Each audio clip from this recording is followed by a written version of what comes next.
бир эле варианты бар. 1910 жылы жумушчу аялдар протест менен чыгып демонстрация өткөргөн болчу. Нью-Йоркте жана башка шаарларда. Анан Коммунистический интернационал деген уюм болчу. Клара Цеткин баш болуп, ушул аялдар өзүнүн укугун коргогонго чыккан үчүн ушул күнү аялдардын, жумушчу аялдардын күнү болсун деп сунуш берген болчу. Демек, бул майрамдын артынан коммунисттик, социалисттик тарых бар. Кийин барып туруп, бул майрам жаздык майрам болуп калды, жалпы аял заттын майрамы болуп калды.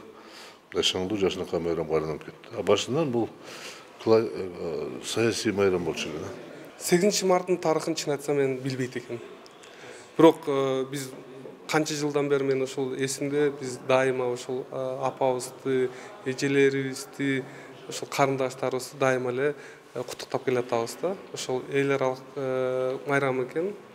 Ошол биз үчүн бул жаздын келиши, ошол гүлдүн гүлдөшү деп ошондой кылып мен дайыма эле ойлоп келем да.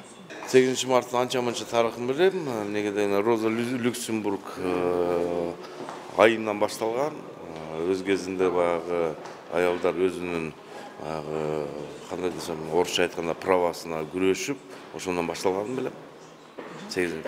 Бул эми Германияда башталган, ошол аялдардын кыймылы деп Клара Цеткин атынан ошондон башталып. Бирок ушул баштапкы немеси унутулуп алып, бул жалпы аялдардын майрамы болуп калды. Ошондон жаз майрамы, аялдардын майрамы өзгөчө. Мурдагы Советтер Союзу, азыркы биздин Кыргызстанда ушул күндү биз атайын аялдарды, апаларды куттуктоо күнү майрам деп иштейбиз. 8 марттын тарыхын билесизби? Билем.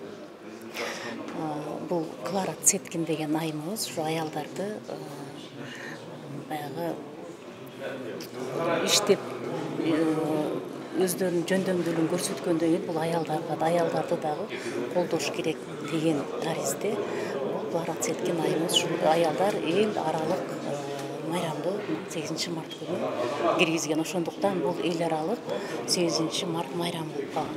Бүт бардык жакта белгиленет да. 8 марттын тарыхын билесизби? Эмне себептен? Эми бул бүткүл дүйнөлүк эл аралык аялдар майрамы. Тарыхына кайрылсак, эмне себептен 8 март күнү аялдардын күнү белгиленип калган? Тарыхын унутуп атам.